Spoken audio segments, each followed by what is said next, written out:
Magandang araw mga kababayan. Welcome back dito sa AJ Commentaries. Salamat po ng marami doon sa mga nakapanood at nakapakinig sa nakaraan kong mga videos.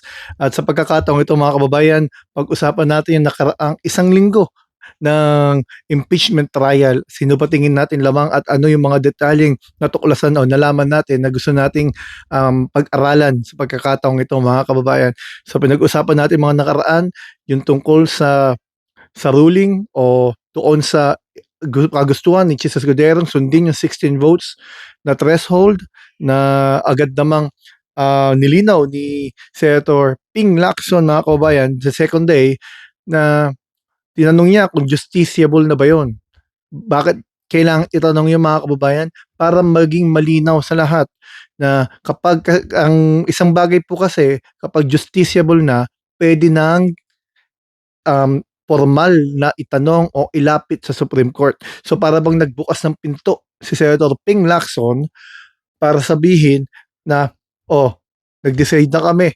16 votes ang kailangan. Kung gusto mo mag-question, dalhin nyo na sa korte kasi justiciable na. Yun po yun. Pero bago po tayo magsimula, tungkol sa analisa natin patungkol sa first week ng trial, kung hindi pa po kayo nakasubscribe mga kaibigan, subscribe po kayo, comment at like na rin po. Marami pong salamat sa inyo. Sa mga susunod na para mga kababayan, dahil kasi simula ko lang po ng YouTube at alam niyo naman po yon, isang buwan pa lamang po. Sana magawan ko ng paraan na mapaganda pa mga kababayan yung ating mga talakayan. Kaya tulungan niyo po sana ako, mag-subscribe po sana kayo, comment at like mga kababayan. So, ang unang tanong natin, sino tingin natin lamang sa first week ng trial? Ang tingin ko po talaga ay yung prosecution ang nakalamang. Kasi po, yung pangalawang araw kung saan nag-direct examination ang prosecution, doon po bagamat alam naman natin na para bang ang tagal ng proseso, bakit kailangan pa isa-isahin yung detalye ng video. Ang pananaw po natin doon mga kababayan, yung video po na kung saan yung pagbabanta ay nasabi o nagawa ni Vice President Sara Duterte laban kay Presidente Bongbong Marcos, First Lady Lisa Marcos, at ganoon din sa dating Speaker of the House, Martin Romualdez. So bakit kailangan isa-isahin yun mga kababayan? Ang tingin natin ay dalawang purpose. Una, ma-put into records, mailagay ang detalye sa records ng hearing ng korte, mapakinggan ng taong bayan, mga kababayan.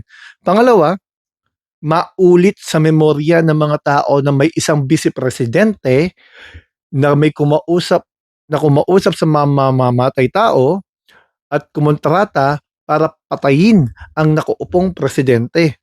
Ngayon, bakit po mabigat yun mga kababayan? Dahil sa act na yun mga kababayan, sa aksyon na ginawa niya, kapag nangyari yung pagpatay sa presidente, ang beneficial dyan, siya dahil siya ang vice president. Di po ba mga kababayan? Pero ang sinasabi nila, conditional naman daw mga kababayan. Kapag ka pinatay ako, sabi niya, patayin mo sila. Mga kababayan, sa Article 282 ng Revised Penal Code sa grave threat, wala naman pong conditional threat, mga kababayan. Threat is a threat. Absolute threat nga yung sinabi ni NBI agent Kalilong, yung tinanong siya ni Senator Alan Cayetano. Hindi siya conditional threat. Mga kababayan, ganito lang po yan. Kapag po kayo binantaan na papatayin kayo kapag hindi nyo ginawa ang isang bagay, hihintayin niyo pa bang mapatay kayo para masabing may krimen na ginawa? Ang pagbabanta po ay krimen. So ang pananaw natin doon mga kababayan, ipinakita yung video para matatak sa taong bayan na ito ang nangyari. Na kailanman mga kababayan, katulad na sinabi ko sa nakaraan kong video, simula nangyari yung lahat ng ito, hindi kailanman dinenay ng grupo ni Sara Duterte at ng kanyang defense team yung pangyayaring yun. Bagamat kinwestiyon nila mga kababayan yung kredibilidad at yung credentials ng testigo para bang sinasabi nila na 2 weeks lang pala training mo at ano bang kakayahan mo para malaman yung mga detalye.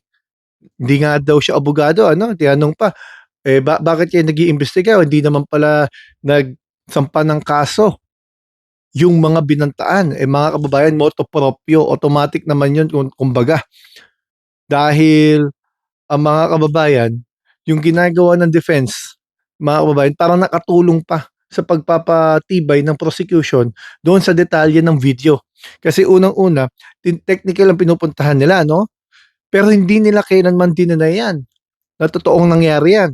So sabi pa nga nila sa closing remarks nila, mga kababayan, ano, yung mga nasabi ni VP Sara ay justifiable. Dahil ang ibig sabihin nila doon, dahil may na-audyukan siya ng mga pangyayari na kasalukuyang nangyayari ng panahon na yon, yung ginigipit ang grupo niya, di umano, ano, may mga babanta sa kanyang buhay. Sabi nila yon.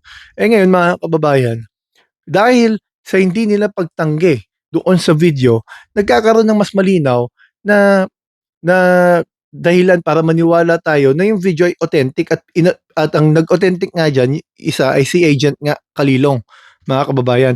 Doon naman sa pangyayaring si Senator Amy Marcos sa tila ba parang tinulungan pa ang prosecution. Tatandaan po ninyo, mga kababayan, yung tinanong niya, yung nag-motion siya, tinanong niya yung defense.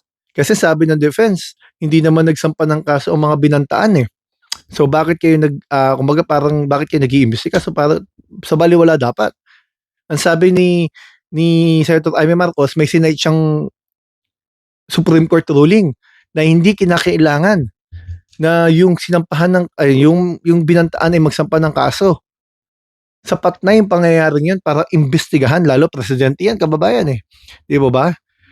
Ngayon, doon naman sa punto ng defense na gusto nila panoorin yung 2-hour video sa panahon at sa oras na ang prosecution team ang dapat magtanong, di po ba, mga kababayan? Diskarte ng prosecution team kung 2 minutes lang gusto nila eh. Kaya nga napupulaan sila Cayetano, sila Senator Pia Cayetano kasi condescending, mga kababayan. Parang para bang ang gusto nila mangyari nila Alan Cayetano, kung papanoorin lang naman, panoorin na ngayon. Ang punto doon, mga kababayan, bayaan yung diskarte ng prosecution yan eh. Kung gusto ng defense panoorin sa oras nila, hindi panoorin sa oras nila. Di po ba, mga kababayan? Kaya ang tingin natin dyan, sa mga pangyayari sa nakalipas na 3 araw ng hearing, lumalamang ang prosecution. Bagamat ang tanong natin, mga kababayan, ano, yung pagpapakita ng video at yung pag-put into records ng mga yon, kailangan pa bang gawin yon? Kung never naman nilang dineny, mga kababayan, never dineny ng grupo ni Sara Duterte na merong video. Hindi nila kailanman sinabi na hindi totoo yung video o AI yung video. So, granting na totoo ang video at sang-ayon sila doon, bakit din nila in-stipulate o nilagay doon sa pre-trial? So ang tingin ko dyan, mga kababayan, ang punot dulo lang ng intention ng pangyayari yan ay maparinig ulit sa taong bayan at madiin sa taong bayan na ang Vice Presidente ay kumontrata ng isang mamamatay tao para patayin ang nakaupong presidente. Na ang tanong nga ni Rizal Tiberas, impeachable act ba yun? Kasi ang paliwanag ng defense, hindi naman impeachable act yung threat, ano? Pero yung betrayal of public trust ay impeachable act. 32 million, mga kababayan, ang bumoto sa kanya na tinalikuran niya dahil sa ganong krimen na nagawa.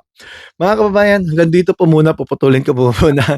At sana po may natutunan tayo bahagya at may karuktong po ito. Sana po magkita-kita muli tayo at sama-sama tayong matuto sa mga nangyayari sa impeachment trial. Hanggang dito po muna. Kung di po kayo nakasubscribe, subscribe na po kayo. AJ Commentaries po. Maraming salamat.